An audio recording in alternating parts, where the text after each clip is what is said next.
recording on this computer. So the hope is, again, this should not be a super long, shouldn't be an hour and a half long class. So I'm going to try to be a little bit more stringent about trying to keep that more in that kind of 45-minute window.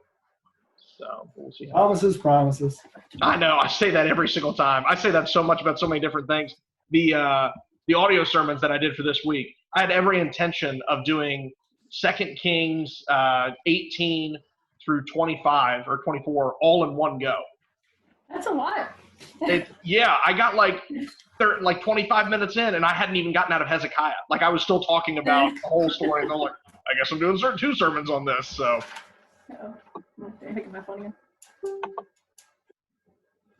Sorry, we missed the punchline. Our internet froze, so we're laughing, but we didn't get the punchline.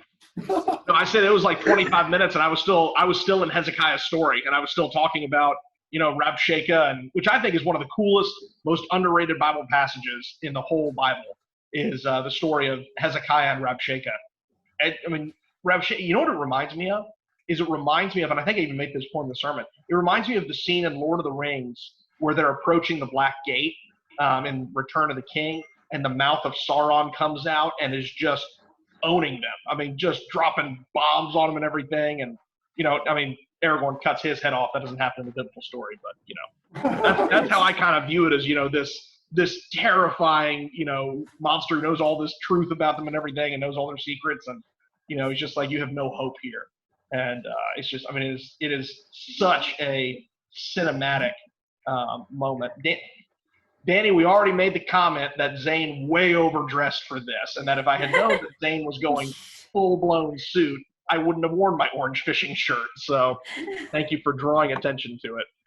All right, we got a good crowd coming in. We got a lot of people coming in. Good to see everybody hopping in for part 2 of our Do Song Worship Well class. And so we got the opportunity last week to talk a lot about what the scriptures say about this, talk a lot about how we see singing portrayed in scripture, how we see the importance of singing, how it is not just an act of worship, but it's an act of edification, it's an act of teaching, it's an opportunity for us to commune together.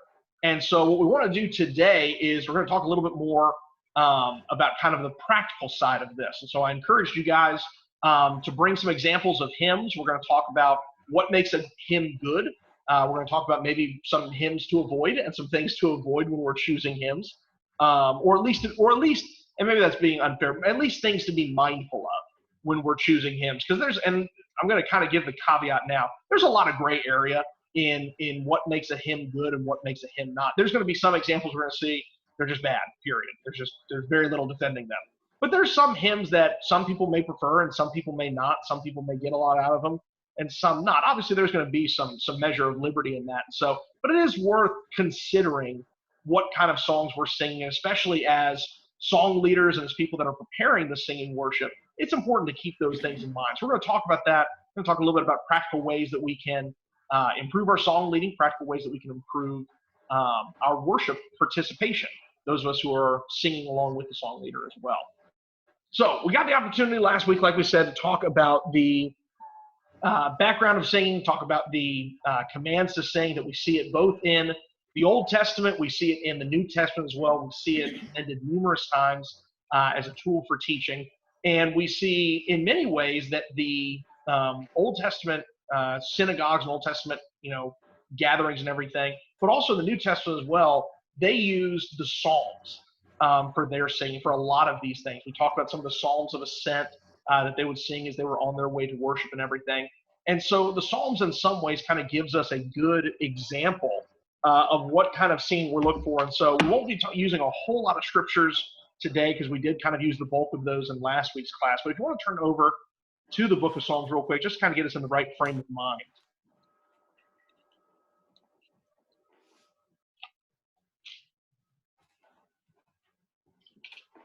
We're just going to go ahead and read Psalm 146. And so it reads out for us, praise the Lord, O my soul. I will praise the Lord while I live. I will sing praises to my God while I have my being. Do not trust in princes, in mortal man, in whom there is no salvation. His spirit departs, he returns to the earth, and that very day his thoughts perish. How blessed is he whose help is the God of Jacob, whose hope is in the Lord his God, who made heaven and earth, the sea and all that is in them, who keeps faith forever, who executes justice for the oppressed, who gives food to the hungry, and the Lord sets the prisoners free. The Lord opens the eyes of the blind. The Lord raises up those who are bowed down. The Lord loves the righteous. The Lord protects the strangers. He supports the fatherless and the widow, but he thwarts the way of the wicked. The Lord will reign forever. Your God, O Zion, to all generations. Praise the Lord. And so as we're considering kind of using maybe the Psalms as a little bit of a background, as a little bit of kind of some of the ways that we're thinking, what are some things that, and if we want to use examples of particular hymns, we certainly can. What are some things that we see as beneficial in hymns? What makes a good hymn? Something that focuses our mind on God. Okay, so the idea that it focuses our mind on God. And we talked a lot about, when we were talking about singing last week, we talked a lot about the importance of knowing why we're singing and what the purpose of singing is. And really we talked about it being twofold. One is that it is directing our mind to worship. It is directing our mind to focus on God, to glorify him. And it's also focusing our mind on teaching one another. And so certainly a big aspect of it is that it should be glorifying God. It should have some aspect of it that is talking about God. It should have some aspect of talking about things that he's done. And so certainly if God is nowhere to be found in the hymn, that should raise some concerns there. Zane, what were you going to say? Needs to be true, biblical. So 10,000 angels is an example. I think the second verse is, it says, woman, behold your son. And the implication is that, you know, Jesus is saying, look at me being crucified, which that is a biblical phrase, but it's speaking, you know, to John that would take over the care of his mother. So, you know, that doesn't convey truth, even though it is a technical recitation of scripture. Yeah, and so I'm going to make a brief pause real quick because Tabitha just made the comment that Dean and Tabitha are here. Dean, I meant to get in contact with you earlier this week, and I didn't get a chance to. We had some things pop up. So I'm going to ask you later on, because you're one of our, we talked about you're one of our good song leaders, if you want to chime in with some really good practical tips on some of the ways that you do that, I just kind of want to have you on deck with that. So you'll be able to have your wife type those in for us. But I just want to give you a little bit of heads up on there because I failed to do so for like 125 hours to do so. So just want to make that comment. But yeah, absolutely. One of the things that I think we can easily get caught up in, we talked a lot about last week about how singing is very emotional, that it naturally draws on our emotions. And that's part of the reason God has us sing is because it is such an effective pull on our emotions. It helps us to remember things better. It helps us to be more connected to what we're talking about. But sometimes we can lose the emphasis on biblical truth, and we can lose the emphasis on focusing on God and focusing on teaching each other for the sake of the musical aspects. And there are songs that are very catchy. There are songs that can be very upbeat. They can sound very good.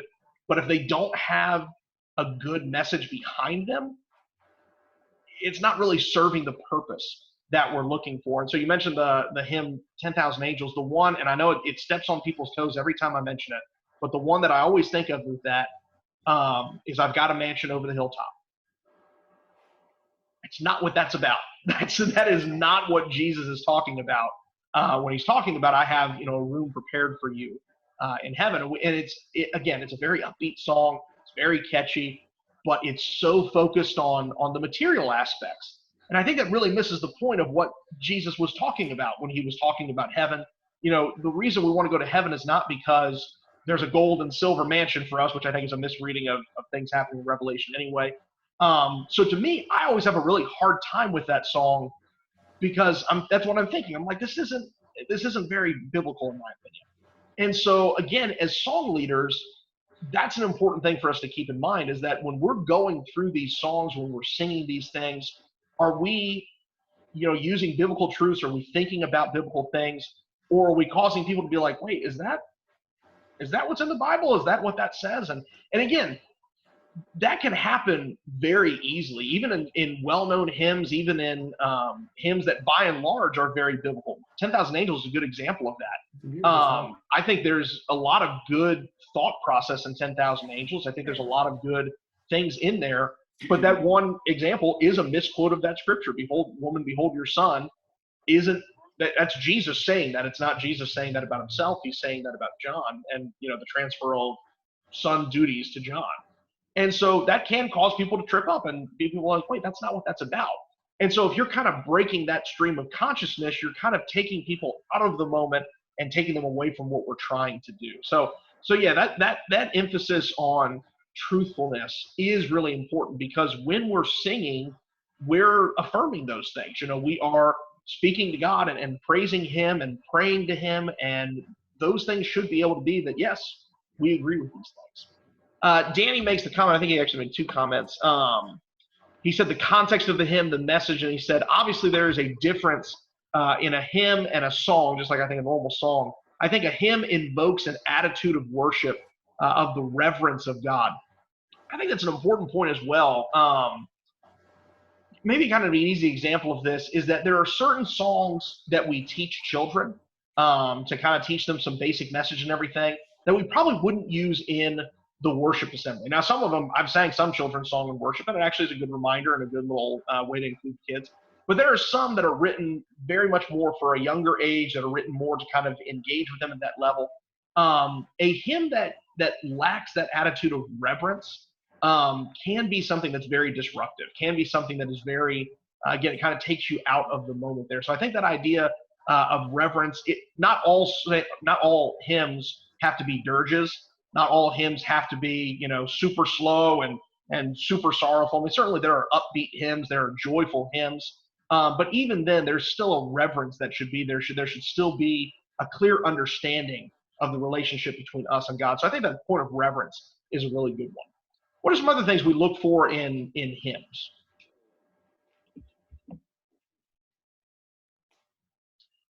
I'll give one, kind of one of my favorite hymns that I like to go to for this is the hymn "Blessed Be the Tie." And one of the things that I really like about "Blessed Be the Tie" is that it includes those things that we've been talking about with reverence. It includes those things about the idea of biblical truths. It contains a lot of biblical ideas, but it's also a very focused song. It has a very clear message. It has a very clear goal in what you're singing. You're specifically singing about the bonds of fellowship in the church. You're singing about how that relationship should look. You're singing about why that is a glorifying thing to God. That's a really good feature in a hymn, is if you can kind of very quickly understand what is the point of this hymn. There are some hymns that they're using biblical language. There are some hymns that are speaking truth, but they don't really have kind of a focused point. And again, sometimes that's okay, and sometimes you can still use those hymns in effective ways.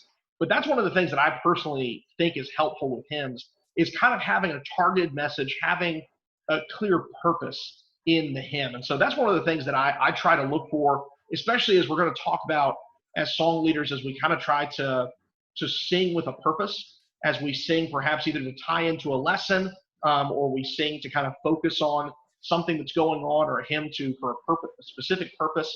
Having hymns that are really tightly focused on that, really tightly bound together, helps to get people thinking about those things. And so that's one of the things that I find very helpful in hymns, is having kind of that direct focus on a specific topic, because you can't do everything in one hymn. You kind of got to pick and choose, what are you going to use that hymn specifically for. So that's probably one of the ones that I look for the most. I like it as well with My Soul, because it's very focused. It teaches, no matter what happens, the sea bulls roll, everything, going bad, the trials that we go through, but let this blessed assurance control that Christ has regarded my helpless estate. And the next one, my sin, not in part, but the whole, is nailed to his cross, and I bear it no more. And then it is well with my soul. So no matter what's happening in life, and I forget the story behind it, but he had lost his family, is that right? In a shipwreck. Yeah, everybody but his wife died. In a shipwreck, and then he writes this song. As he's sailing over to meet his wife, who all of their children have drowned. Yeah, and so that's a very poignant origin, but it's also a very biblical, very good reminder that no matter what happens, we're good. Yeah, absolutely. And again, that's one of those classic hymns that you can pretty much bust out at any point in time, and it's always true. It's one of those that is very applicable. And that's another good point to make about hymns is that kind of having a clear takeaway message, having something that, okay, what does this mean for me? We talk about that all the time with sermons. We talk about that with Bible classes. Really, the same should be true for our hymns. What is the thing that we're supposed to be thinking about? What is the thing that this should be teaching us? If we see singing as a method of teaching, as a message of encouraging, how do we use that? What is the takeaway message from that? And so now sometimes the message is going to be very simple. Sometimes it's God is good. Sometimes it's, God is near to us. And so the message doesn't have to be, super theologically complicated. It doesn't have to be a treatise on the nature of the Trinity. But there should be, I actually would love to see a hymn that talks about the nature of the Trinity. Now that I've mentioned that, that would be a fascinating hymn. But that's, I think, a good thing is to have kind of a takeaway from the psalm, something that it's trying to get us to think.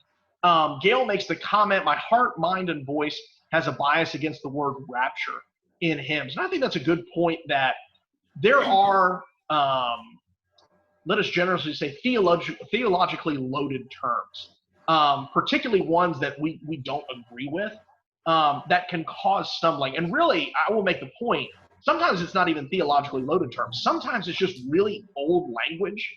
And there are some very beautiful old hymns. Night with Eben Pinion is a really good example of that. Beautiful song, beautiful message. If you don't know what the word Eben or Pinion means, you are completely lost on what that song is saying. Learn more vocabulary, Right. And so that's one of the things that I think, as we talk about what song leaders can do, you're there, you're leading. You can educate people on, hey, this is what this is about. I actually have always been encouraged when song leaders will talk about, for example, here's the background of this song, and sometimes it's just some guy wrote a song, but sometimes there's a story behind it. Sometimes there's a rationale for why that's being written. That can help me to understand why we're singing. It can help me to have a little bit more depth of understanding of what's going on. And so song leaders, I think, should always feel comfortable with explaining things, especially if they need to be explained. If there's a word in there that's not a word that's often used, just make a brief note and be like, hey, and just to clarify what's going on here, night with Eben Pinion, that means it's dark is kind of that word Eben, and pinion is, this image of the wing and everything. And so just having a brief explanation helps to clarify those things for people. And so if we want to be, orderly, if we want to be understanding what's going on, having that will really enhance the message, because you're not going to have people be like, oh, I want to ask the question and see what's going on here. So if the song leader doesn't take that opportunity to explain, there's going to be people sitting there and being like, I have no idea what I'm saying. I have no idea what this is about. So yeah, using that opportunity to really kind of focus on what the words mean. Are these words we want to be using? Are these words that might need clarification? That's all part of that preparation process. We're going to talk a little bit more about that, about song leading. Tabitha Carey says, Healing in His Wings is a hymn we go to when we are brokenhearted. That's another really good one. That's very much prophetic image there in the idea of healing in the wings of God. And so that's another really good one. Again, very biblical language. And that's one of the things that, especially if you can find hymns that are using either direct biblical quotations or they're using biblical allusions, that can be really good. Again, another thing that can help as a song leader is that if there is a biblical reference like a healing in its wings, read that scripture before you sing the song. Go to Isaiah or go to Ezekiel or go to 1 Corinthians and be like, hey, this is what this is referencing. So let's keep this passage in mind as we're going through that. That can also really help us to understand, what we're singing and really have that depth of emotion there. What are some other things that we see are good to have in hymns? Well, the vast majority of your songs should be well known by the congregation, so that they can actually enter into worship. I love new songs, but been times when someone will get up and lead all new songs, and that makes it ineffective. Yeah, and certainly, we should be learning new hymns. We should be, growing our repertoire. I think that's a good activity for anybody to go in. But I think there's good times for that. And at West Oaks, we have a specific time for that. We have the opportunities at on Wednesday nights to have, after we've kind of gone through our normal singing night, hey, let's learn some new songs. Let's kind of work on these things. And I think that's a great thing to have specific time designated. But if that's the case, when you then go into a worship assembly or a Sunday morning and, you're leading a bunch of new songs and nobody can follow along with you, it's become a very awkward solo concert with a couple of people trying to hum along in the back. And it really misses the point of, again, what we're supposed to be doing. We're supposed to be singing together, edifying one another. If we're getting lost just trying to kind of read the notes and trying to see where we're at with it, that can get really difficult and can get very isolating for people if they feel like, man, I feel like an idiot. I don't know what this song is. I don't know how to sing this. And that can get very discouraging very quickly. So yeah, having a pretty good base of people who know what's going on and can go through that. You might not ever be able to get, 100% with people, especially having visitors and everything. You don't know where they don't know. But yeah, having that in mind of trying to really focus in on hymns that we know that we're able to sing effectively, and that's a big thing. Trish makes the comment, I enjoy songs that remind me God knows me and thinks of me like his grace reaches me. I think that, again, it's so important to have a good variety of hymns. Again, sometimes we have specifically targeted hymns, but having a wide variety kind of as our overarching, over the course of months and years and everything, I think that's a really good thing to be able to kind of emphasize different messages, to get into different things. And so certainly there's a lot of good biblical topics, and there are a lot of good hymns. I don't want this to come across as, we're sniping out, 60% of the songbook. Most of the songbooks that are being made, especially if they've been made in the last 20, 30 years, I've noticed, at least kind of in the ones that I've used, there's a really concerted effort. I know a couple of the people on the boards of like Sacred Selections, a couple of guys that I know are on that, and they work very hard choosing hymns and working these things together. And so we have a lot of good songbooks. So I don't want to make it seem as if, there's just a minority of hymns that are acceptable. But yeah, having a wide approach and having a wide variety of hymns really helps. One of the things that I will say should at least be thought about as we're preparing for hymns, especially if it's one that's not well known. One of the things that can really, I think, dampen maybe transitioning into some things that don't help with hymns. One of the things that can really dampen is the musical complexity of a song, especially, again, if it's one that people don't know. If you're going up there and leading a song that people don't know with 4 very different parts, and there's complex bridges, and then you go back to choral arrangements, and then there's codas at the end of it, that can, again, really, really distract from what we're trying to do, because people are trying to learn the song and interpret the song and trying to figure out what the different structures are and everything. That can certainly be a detriment. And so, again, some of those songs that are a little bit more complex can be very beautiful, can be very uplifting. I just had one that I was thinking of, and I've kind of blanked on it. Blessed Be Your Name is a little bit of a complex song as far as the structure goes of it. But again, if you take the time to learn it, you take the time to work through it, it's a beautiful song, directly pulling from what Job is saying in his structures. And so, yeah, as long as you're willing to learn it and you're willing to work through those things, you can kind of overcome some of the musical complexity. But especially if you're just kind of diving into it, that can really, really disrupt a song. Dean says, I like them to be tuneful and musical as well as have thoughtful words. I think this helps us come together and sound wonderful. It produces the emotional effect. I think that's a good point to make, is that you have to have a balance of both, because you do want the music to have that emotional effect. You want it to have the effect of drawing us in and working together. And so certainly you can't have one at the expense of the other. You can't make it all about music and lose truth, but you can't make it, just a reading of a passage that has no musical element to it.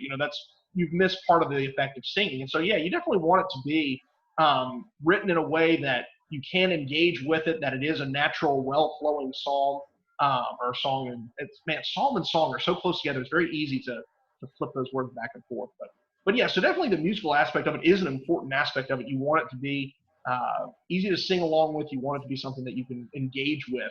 And again, the best hymns are those that the biblical truths are matched in a way that the music uplifts you. It swells at the right times, it quiets at the right times, and it uses that music to enhance what's being said and kind of bring your emotions along with that. Al says, when feeling down, In the Garden lifts me up. I imagine just me and Jesus having a talk. He really puts his arm around me and says, you are my own.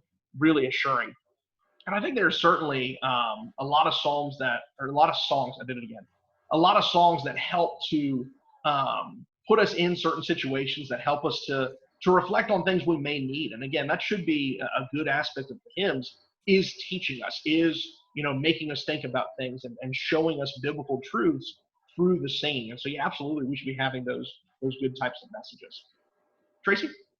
You had talked about the songs in different parts, and I thought of "You Are My All in All," which is a song I love. It's a beautiful song, but it's always helpful when the song leader at the start goes, "Okay, everybody, this is how you sing the song. Everybody sings together at first, and the women sing this, and the men sing this," because just that reminder, because not everybody knows how to read the music, or they've forgotten how to sing the song. And I think just reminding everybody when you have a song like that, hey, this is what we do with it, even if you think everybody knows, is helpful to everyone. Yeah, absolutely. It's always, because we do have a lot of songs. There may be songs that we know very well, but we haven't sung it in 6 months. Or, and this can always be a real trip up, for whatever reason, everybody's used to a slightly different songbook, and they've read it in that songbook, and this one has a slight change. Again, the song leader can really help smooth over potential issues if you don't assume everybody knows what you know. Don't assume everybody's going to sing it exactly the way you sing it. If you want it done a certain way, make sure you say, hey, this is how we're going to do this, and this. I remember there was one guy, and he was actually very good about explaining it, but there was a particular song that our version of the songbook did not have it was like a little coda or something. And he says, and hey, just to remind everybody, we're going to add this coda at the end. And so it helped. It was perfectly fine, but it was good for him to always assume that there was people that didn't know that was going to be the case. And so that, again, that leadership helps to smooth those things over, helps to make sure everybody's on the same page. And so yeah, that's always, I think, a productive thing for the song leader to do, is to kind of walk us through what's going to happen if there's any complexity or anything like that. Any other things that we think of as we thinking of things that are productive for hymns, maybe things that are not productive for hymns? Any other thoughts that we have on that? One thing I like and that encourages me is, especially like on Wednesday night when we do our singings, it's like a theme based. Mm-hmm. So even in our worship service, like sometimes the song leader will do all songs about Jesus or all songs about heaven. And that, to me, helps me to be more focused on, this is the point of what we're singing about, and all these songs are about this point. Yeah, absolutely. And that is, I feel the same way. I think that can be a very helpful thing. Obviously, as a preacher, I'm biased. Sometimes it's nice to have songs that are centered on the lesson. That is not always possible. I had a high school kid come up to me one time. He had to have been like a freshman, like very earnest young kid. And he's like, hey, what songs can I sing for your lesson? I'm like, well, unfortunately, tonight's lesson is on the dangers of homosexuality and how do we address that as Christians. He said, I don't think there's any songs for that. I was like, I don't think there are either. So maybe we can pick a different theme. And so we've worked something out. But sometimes it doesn't always line up perfectly to have, the songs and the sermons match up. But having those themes does help. Again, if we're thinking that it's about, about teaching, it's about focusing our minds, having kind of a general theme helps us flow through that whole worship service with those things in mind. So that's always, I think, a benefit that we can gather when, again, any song can be good on its own, but if it's paired together well, it certainly does help that out. Mert King gives an example of Higher Ground as another good. Yeah, Higher Ground is an outstanding one. Good, another biblically sound, using those ideas, focused on an idea, and giving us, again, kind of that practical walk-away message that ultimately we're pressing on to something else. If this world's not our home, then we're going on towards that. Tracy? That's one that has those two versions. And if the song leader warns you, hey, on this one, we sing it differently, because so often people get tripped up with that when they do the one in the supplement instead of the one in the regular book. Yeah, I have had several friends who have, they're very good song leaders. And I'm thinking of one guy in particular from college, very good song leader. And he always did the one version that kind of separates it out a little bit. And he didn't even take a look at the songbook because he knows the song, knows how to lead and everything. And so he started leading it. Everybody started singing the other version, and he very quickly had to open the songbook and try to figure out what it was mid-tune. So yeah, knowing the difference between the songs, very, very important. Any other things as far as making a good hymn, or things that can sometimes distract from a hymn? Any other points we want to draw out there before we start getting into kind of the more leadership aspect of it? I do think sometimes there's some hymns like Someday pops in my mind. I like the song, it's pretty, but you have to really, really think about, I'm singing this and this rhythm. And I know I can get really distracted by counting how many times have I sung, what have I done? Because I just have like that one word to sing over and over and over again. So I have to count how many times have I sung it, what part are they on now? And I sometimes find myself as someone singing getting more distracted by how many times have I sung it than being able to even hear in the end what everybody's singing, because all the parts are meshing together and I can't really hear what people are saying necessarily. Yeah, repetition songs are a tough bird sometimes because I think there are psalms that are very repetitive that use common language and everything like that. And so I don't think on their face they're bad, but they do require a lot of effort, I think, to get the message out and to understand. And it's the same way with hymns that have multiple parts that have everybody singing in different ways. Again, that requires both a good song leader to keep everybody together, and it also requires good participation from the group, that you can kind of have everybody sing their part effectively, but also still, gaining the appreciation of what everybody else is singing. That's not an easy skill. That's something that does take time. It does take experience. And so, again, I think a song leader who knows his audience kind of knows what they can handle and what they're able to do effectively and what they're going to kind of trip off on. There are some congregations that, it may be a lot of newer Christians. I know of a brother who started a congregation a couple of years ago. It's like 90% of them are Christians that have become Christians in the last 2 or 3 years. They don't have a lot of experience singing. They don't have a lot of background on that. That may be really tough for them to sing certain hymns, and so they may shy towards, more straightforward hymns.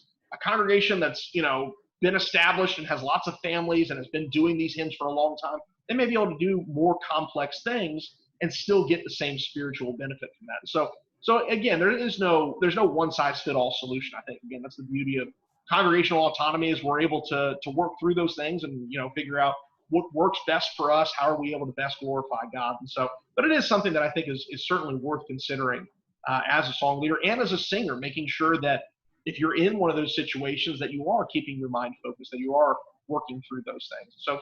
There's a lot of considerations that go into that I think more complex than good or bad. They're just things that they need to be considered.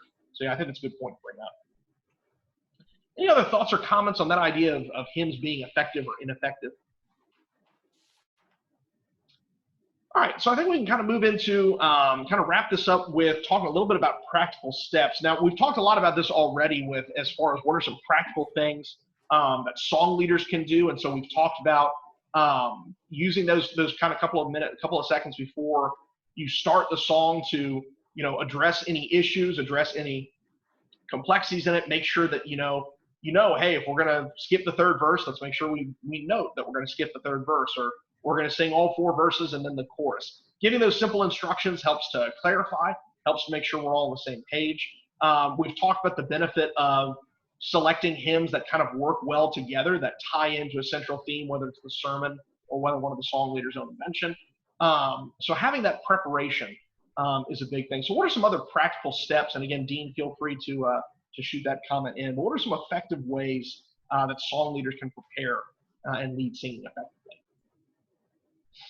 Practice. You should practice and practice and practice and get help from others.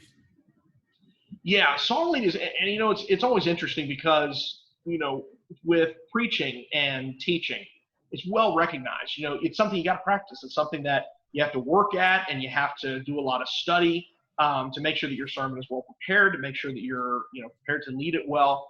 And sometimes I think there's a misperception, and again, not calling anybody out, there's a misperception that you can just kind of walk up and do song leading. And it shouldn't be that way. It should be something that you give and practice that you work at, that you, as I like the example you give, you seek out mentorship. You go to, the members that are good at song leading and ask, hey, what do you do to prepare? How do you make sure that you keep people on beat and everything? So yeah, looking for mentorship and looking for effective leadership, I think that's crucial. And so being willing to put the time into being a good song leader, it's just as important as everything. And that's, again, we've said that's kind of a common theme with everything as far as leadership, but it's true. You got to put in the time, you got to put in the practice, and you got to put in the effort that shows that this is worth doing, that this is something it's worth engaging with at a high level. What are some other things that we can put in as practical steps? when I lead song leading and it doesn't go well, I ask somebody, Dean or somebody else, hey, why did that song not go well? And they'll help. And that troubleshooting has been very good and helpful for me. Yeah, and that's something that you don't always see, again, from using kind of teaching and preaching as examples. Most people don't see those post-ops. They don't see after effects of, when the preacher and the teacher will go and ask a spouse or ask one of the elders or the deacons, like, hey, what worked about that? It seemed like it went really well. What was good about that? Or that flopped. I felt like that didn't get anybody as, what they needed to. What could have been improved about that? Yeah, having those post-ops and talking through those things, what do we do well, what do we not do well? Again, if you compare it to, the sports analogy we used last time, every professional athlete, after they've done the game, they go back and they watch film. They look at, what did we do well? What can we improve on? What can we continue to do well? So yeah, doing that with singing, I don't know if you need to do film room with singing, but, doing those post-ops and asking, what worked and what didn't work, huge benefit. Dean makes the comment, yes, practice a lot and don't roll out a song unless you know the song stone cold. I think that's a big thing is that, and, sometimes you're going to have things where, somebody has requested a song or you're at a song service, there's different occasions, but particularly in Sunday morning worship, I think when we're really focusing on these things, you should have a very clear understanding of what you're singing. This shouldn't be, I think, something that, you rolled up Sunday morning and you're like, oh, I'm leading singing. Let me grab a couple of songs real quick. It should be something that has preparation. It should be something that you practice those songs, that the songs, where they go through, where there might be some potential trip up areas. And so you're ready to kind of guide the congregation through that. But yeah, knowing the songs and practicing them, again, it's the same thing with all the things we talk about with reading scripture and preaching and teaching. They've got to be things that are done well, and they've got to be things that are worth putting in the effort. Gail makes the comment that songs that have humming or ah as a vocal part do not lend towards our understanding. You can certainly see some times where modern musical elements will kind of sneak their way into hymns, and I tend to kind of have the same view. I'm not sure those do a whole lot as far as benefiting understanding. And so yeah, again, and as we've talked about, song leaders I think have a responsibility to choose songs that they know are going to work for their congregation, that they know are going to edify them. They know the audience, they know the people, and so they're picking songs that they know are going to uplift people.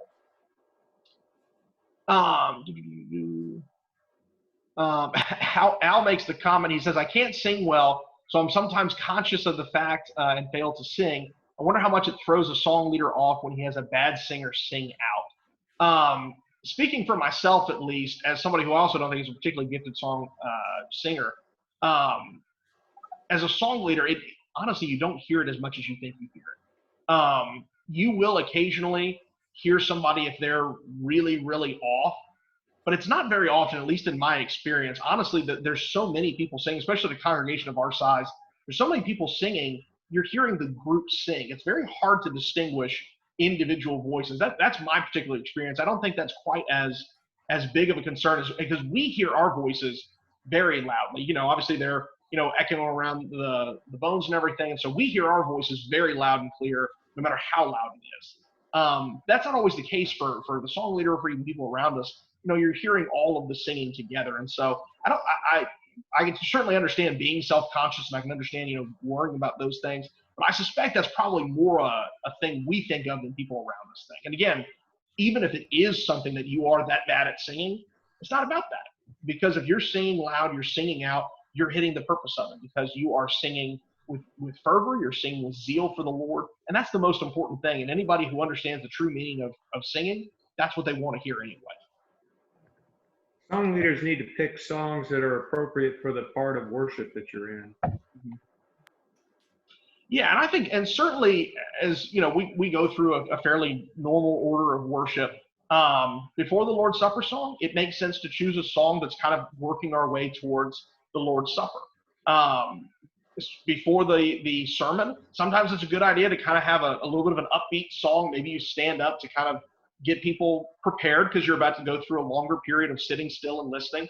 Getting a song that kind of rouses people, that gets them a little bit blood pumping and everything, that can be really beneficial. Having a song at the end of the service that prepares for encouragement and encourages us to go out and witness our Christian witness. all of those can be really effective. And so getting songs that work with our order of worship and get people thinking about the right things, that can really bring a big benefit as well. Dean makes another comment. He says, the song leader needs to be loud. He is leading and we need to hear.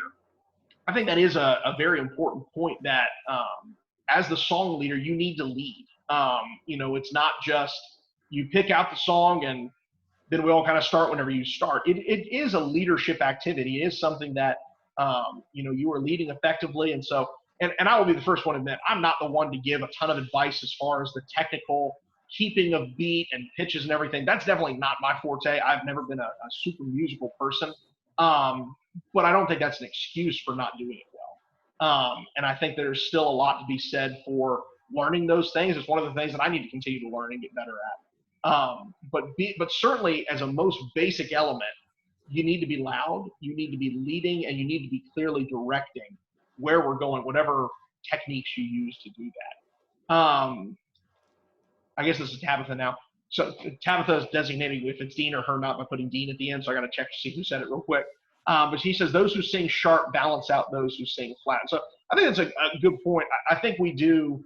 That's the beauty of congregational singing, is that it all kind of balances out. And especially if you are to, I know we don't live stream the singing or anything, but when you hear recorded congregations and you hear listen on live, it almost always sounds really good because there's a lot of balancing that goes on. Certainly some congregations, maybe better than others, but on the whole, congregational singing in general, it comes together very beautifully because the hymns are written well and people have a pretty good idea of what's going on.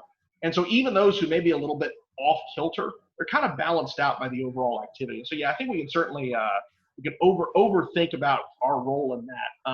But the reality is that the group as a whole tends to kind of balance out. Zane, did you have a thought there? Yeah, well, with Dean saying sing loud as a leader, when the songs don't go well and I ask him as a post-op what went wrong, the answer is usually you didn't sing out. And so, I mean, that's amazing how much trouble that makes. And then back to Al's point and kind of what Tabitha was saying too, as a song leader, I have never been messed up by someone singing with their whole heart, but it is kind of weird to be up there standing and someone's just giving you a sullen stare when they should be singing praises to God. So I think sullen stares are worse than singing off key. Yeah, I would very much echo that sentiment. That and it's the same thing in preaching. I think maybe you told me that story, but yeah, when you have that one guy in the back who's giving you kind of, they're like, oh, that's not good. Clearly, I said something wrong, and so yeah, that look of like, why are we doing this? That throws off way more than somebody who's really actively engaged with it. I will say the one thing that I have noticed as a song leader is that pitch is definitely important. But timing is also important as well. One of the things that especially any large group is naturally tempted to do is to slow down and to start elongating. And so you can have a song that's very fast, very punchy at the beginning, and then at the end, especially if you're song, you could feel your hand motion has slowed down to match where people are. And that's a tough thing. And that's something I have not mastered at all.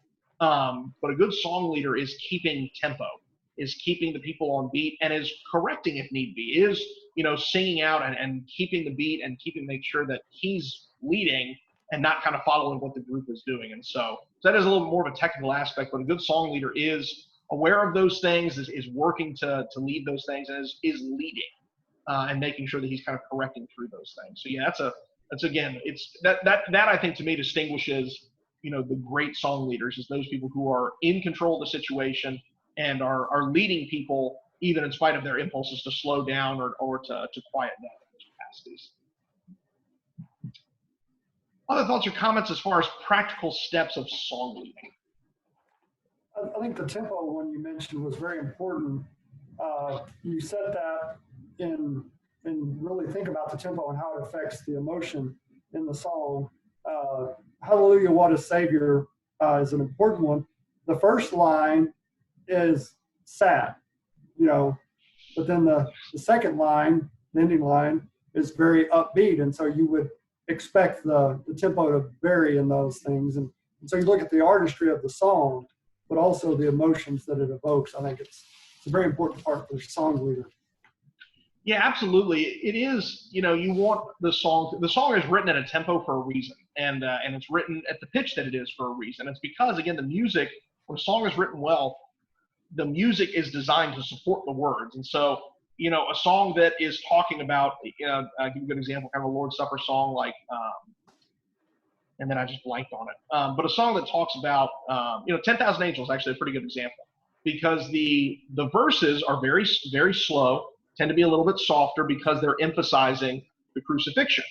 And then it tends to speed up, or you tend to sing louder at the chorus, because that's kind of the way that the emotion of the song builds. And so, working that and respecting that helps, again, to kind of convey the intended meaning of the song. And so Dean makes the comment, this takes a lot of practice. And that is an important thing, if you're in the audience and you're thinking, oh, like, man, no wonder I can't song lead. We've all been there. I mean, it all takes work to get through these things. There's always areas we can improve. And again, this is not unique to song leading.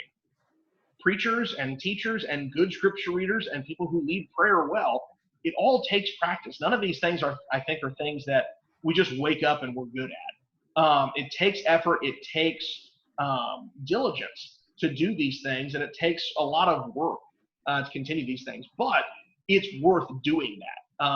As we think about, the fact that we're glorifying God, that we are praising Him, it's worth the effort. It's worth taking the time to do it well. Danny makes the comment, not all song leaders can lead on the spur of the moment. I can say it is wonderful when I can call on someone like Dean who has that talent and can still help our worship being encouraging, uplifting. I think there's a lot of humility and recognition with saying, like, I actually don't think I'm the right person to do that right then. I've had people who have said, hey, can you lead this song?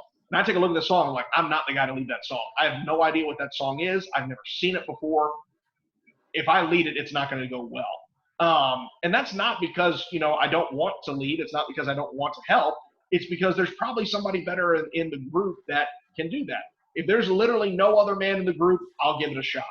But having that sense of humility, I think, is important with leading worship, and recognizing that it's not about us. It's about what's most effective for the group, what's most glorifying to God. And then Trish adds, agreed, it sounds bad when an uplifting song is sung like a death march. It needs to be joyous. I'm sure we have all been in those situations where, you're leading a song that's supposed to be uplifting. It as well is actually a really good example of that, where it is supposed to be an uplifting song and it can just get dragged out like a 20-minute dirge that, you feel you're like, it's got to be over soon. Like, we've got to get past verse 1 at some point. And so, keeping it upbeat, keeping it on time can really help with that. Other things we think as far as practical steps for song leaders. All right, well, kind of last question, kind of concluding this. What are some practical steps for singers, for those, because obviously there's only one song leader at any time, unless we've done something really weird. There's only one song leader, but all the rest of us are still participating. So what are some practical steps for us as singers, for those of us who are kind of in the audience participating? What are some ways that we can be effective in singing out? Focus on the message. Yeah, that's a big one, and that does take, again, that takes effort, that takes diligence with it, to not, because it is very easy to get caught up in the music, to get caught up in the emotion and everything, and just be doing something and not thinking about the words, not thinking about the message. That requires a lot of mental focus. It requires a lot of fortitude, and again, sometimes that's hard. I mean, you've got kids jumping around you, or you've got you're hurting or something. I mean, that's not always an easy thing to do, but that's an important thing for us to take effort with. And I think that's probably, if I had to determine, that's probably one of the most important things for us to do as worshipers, even if our singing is not where it needs to be, even if perhaps we're getting distracted. The most important thing we can be doing is glorifying God. Even if the sound result is not great, that's what God's most concerned about, is our heart in worship. And so that's the thing we need to be most concerned about and most focused on. If everything else, falls by the wayside in a moment, our heart has got to be focused. Our heart has got to be centered on what we're doing. So I think that is absolutely one of the most important things that we can be doing, is making sure that we're focused on it, making sure that we're thinking about the message and reflecting on what it does. Danny says, as singers, remember we are singing as a congregation and not make it a solo. That is a really good comment. That is probably more of a threat to those of us who are good singers than those of us who are bad singers. Most of us who are bad singers do not even have the capacity to make it a solo. But that can be a temptation when you are a very good singer, because there are ways as good singers to kind of amplify your voice and to amplify and make sure you are heard above a large group. And so that can be a temptation. I've known very good singers who have said that's a thing that they have to consciously rein in to make it so that they're not just, overshadowing everybody around them and making it about you. So that's a really good point. Again, not all of us some of us may be sitting like, I don't even know how you do that. How could you make it a solo? But for those of us who need that point, that's a good one to make. And then Trish also adds the point that remember who you're singing for. Again, critical that we understand this is ultimately about God and it's about other people. And so those have to be the things that we keep in mind, that we're singing to glorify God and we're singing for the sake of others. And so even if we might not be in a great mental place where we're like, well, I don't feel like singing tonight. Well, that's not what it's about anyway. It's about singing for God. It's about singing for one another. Tracy, you have a thought? One thing that helps is to actually hold your book up instead of down. When your book's in your lap, you're singing down into the ground instead of up and out for people to hear you. And if you hold your book up, you can see the song leader. And part of your job as a singer, and my job, is to look at the song leader, to make eye contact with him, to see what he's doing and telling you to do, so you know if you're supposed to get quiet or what verse you're on. And so holding that book up instead of just putting your nose in it down in your lap is an important thing for singing out in a congregation too. Yeah, that's probably one of the most important practical tips, because it is kind of the temptation, you put your song on your lap and then you sing down. And even just now, you can tell there's a difference in my voice going down and when I lift my voice and my voice is going out. Just from a pure audio perspective, your voice projects better when you're out, when you're up. And again, and it's the same thing. Sometimes you'll get tempted and you're singing down and you're all the way bent down. No one can hear you like that. And so, literally just maintaining good posture, sitting up, making sure that, you've got your full lung capacity, that you can sing out. That makes a huge difference in the quality. Sometimes that makes a world of difference in the quality. And then that kind of echoes what Tabitha just made the comment. You can't really have a song leader without song followers. As Tracy just said, if you've got your song book up, you can see the song leader. If we're in the crowd and we're not following the song leader, it doesn't matter how good the song leader is because we're not following. And that's a role that's important for us to as well, is that we should follow the song leader. If the song leader is quieting us, get quiet. If the song leader is speeding up, keep up tempo with them. And so that's the whole point, is that we're supposed to all be singing together under the direction of the song leader. And so respecting that role and making sure we're working with him on that, again, that's a critical thing. A lot of times if we're not listening, if we're not watching the song leader and we're just listening to everybody else, sometimes the song leader is trying to pick up the tempo, but people aren't following along, and it is confusing if you're not watching the song leader. You don't know that, hey, we're slowing down. He's trying to speed us up. I never forget, we had at Florida College, we would do chapel assemblies every weekday morning. And there was one song leader, Ralph Walker, who's just an incredible song leader. But when you're leading a group of more than like 600, 700 people, you've got to really work to keep everybody on tempo.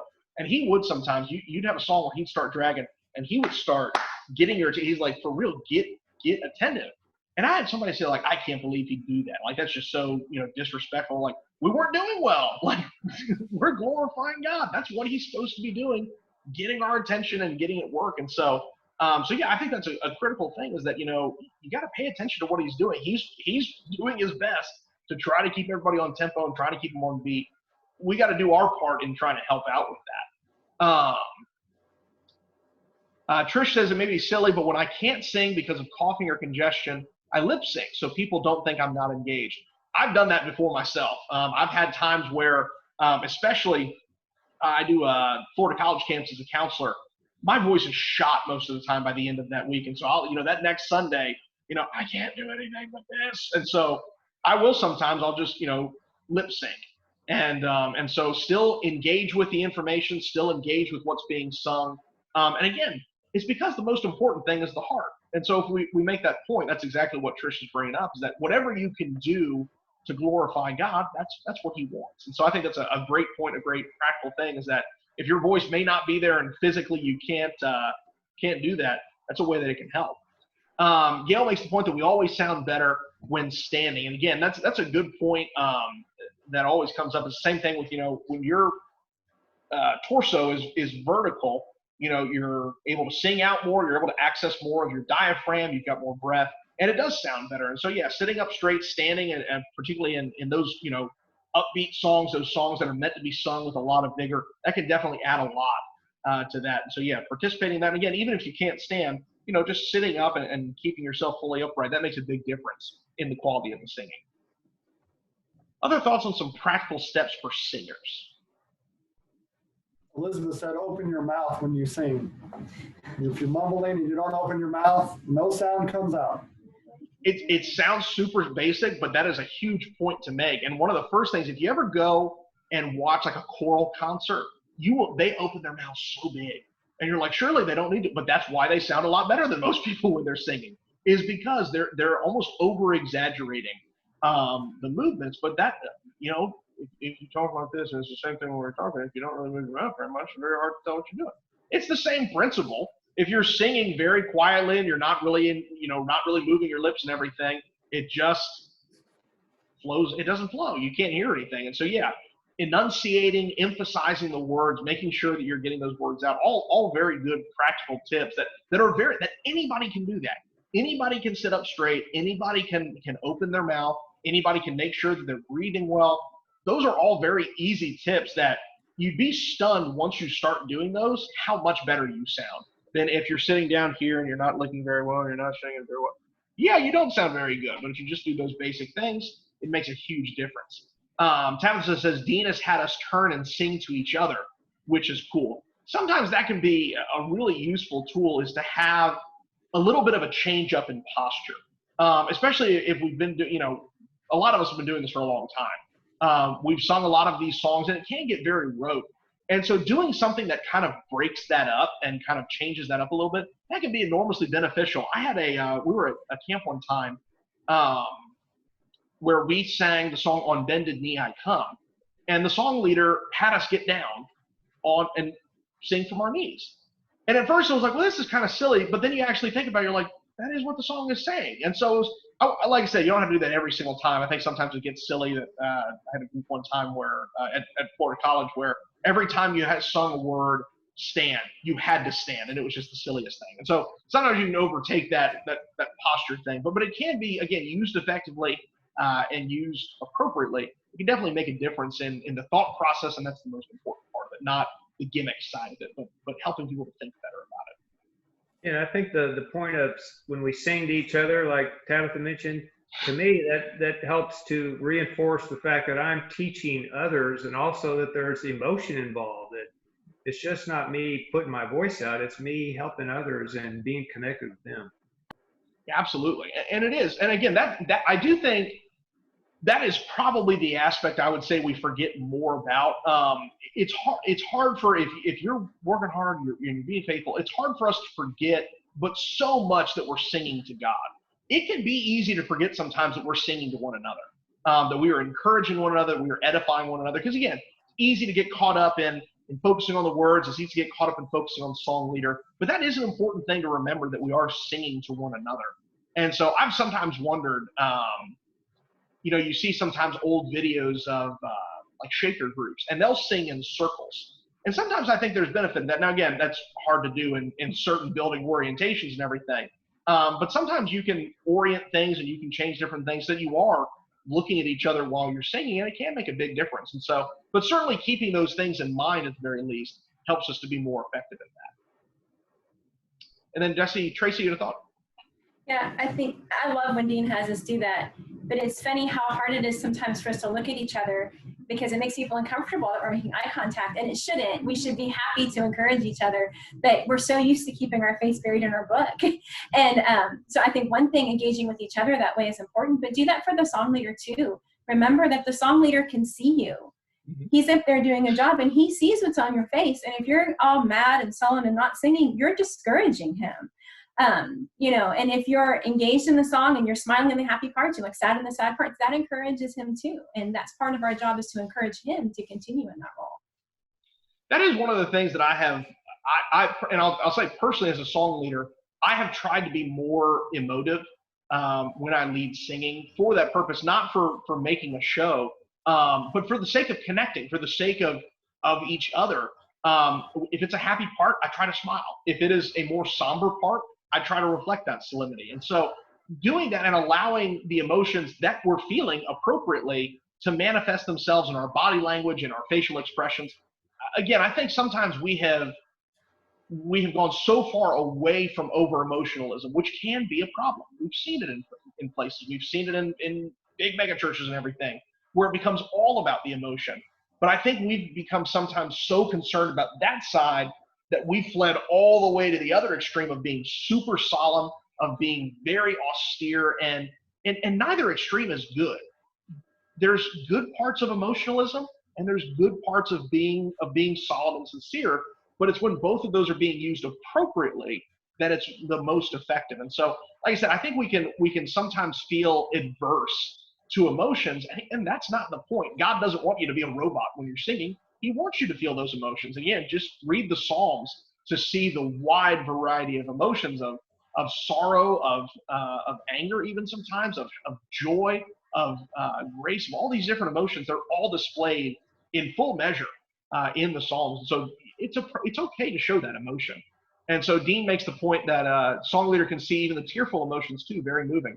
That's one. Again, there are some songs that, should bring us to tears sometimes. That should remind us of those things. And again, that being willing to show emotion is not a weakness. It's not, giving in to some sort of crazy version of Christianity. It's absolutely core to our religion, is showing that emotion and being honest with those emotions. It's when we're falsely trying to manufacture that emotion that we get into a problem. But genuine emotion is absolutely a good part of singing. Zane? One of the in the churches of Asia, I wish that you were cold or hot, but you're just lukewarm. Our singing can't be lukewarm. It has to have emotion, or it's not acceptable to God. And that's we bring whatever emotion that we have into our song, and it can be either uplifting or it can be discouraging. So we got to choose that one. John's making the point. There's uses for hot water and there's uses for cold water. There's no use for just bleh. There's no use for lukewarm water. It's just you spit it out. It's gross. And so when that's all we are, we're just present. We're just room temperature. There's no use for that. And so there's times to be kind of hot with emotion, to be very emotional. There's times to be very, very somber and sincere about what's going on. But that just bland middling thing where there's really nothing to it, that doesn't bring anything to the table. And so again, it's and so often I think we confuse, controlling our emotions with just not doing anything. But again, if you're engaged with the worship, if you're engaged with the singing, emotion is a natural byproduct of that. So to me, I think that says that we should all be trying to be soloists. In other words, we should all be passionate and singing out as strongly and with as much emotion as we can whenever we sing. Yeah, absolutely. Yeah, when we say we don't want to be soloists, we don't want to take over the singing. We don't want to make it about us, but we absolutely do want to give our best effort. And we absolutely want to make sure that we are singing with fervor, that we're singing with zeal, that we're singing with understanding. And so, yeah, we should treat it as, we are giving it our all. We're doing it all. We're doing it all for the sake of the Lord, for the sake of each other. So, yeah, definitely, that's probably that is, short of making sure we understand our heart and keeping our heart right. I'd say the second most important thing is effort. Is, no matter how good or bad you are at singing, effort is the most important thing you can do. Any other thoughts or comments about practical steps we can take as singers, or anything else that we've talked about so far? All right, well, I would say that's a pretty good. We went even longer than I thought we were on this one, but this is such an important topic. It's such a good topic for us to spend a good amount of time on. So I'm glad we've had the opportunity to really delve into this. And again, I think this is something that we're all going to be very excited to do, hopefully, again, in the next couple of weeks. As we get back into normal assembly, we will be reminded of the importance of these things. We'll be reminded of the goodness of singing together. That's the one thing that, we've been able to talk about the Bible, we've been able to study, we've been able to pray together. We have not been able to sing together, and that is one of the things that I think all of us miss the most, because it is such an important part of our worship. And so that is certainly one of the ththings I'm most excited to get back into. So thank you guys so much for a very good pair of classes on this. Thank you all for participation, really good participation from everyone on Facebook. Appreciate all that. Appreciate special shout out to Dean for throwing some stuff out there. I really meant for that to be more prepared than I did, but stay love me. So thank you guys so much. We appreciate it. We will, whatever the situation is, again, we're still figuring out when we come back. As long as we are not having in-person classes, I do plan on keeping up with the Zoom and Facebook Live classes and everything. So we do intend to keep this up for at least the foreseeable future. So we'll keep on studying these things and keep on working through these things, no matter when we get back into at least assembling in some capacity. So we're looking forward to that. Very excited to get into that again. But thank you guys for a good class, and we'll see you all next week. Thank you so much. You want to play a song? I can.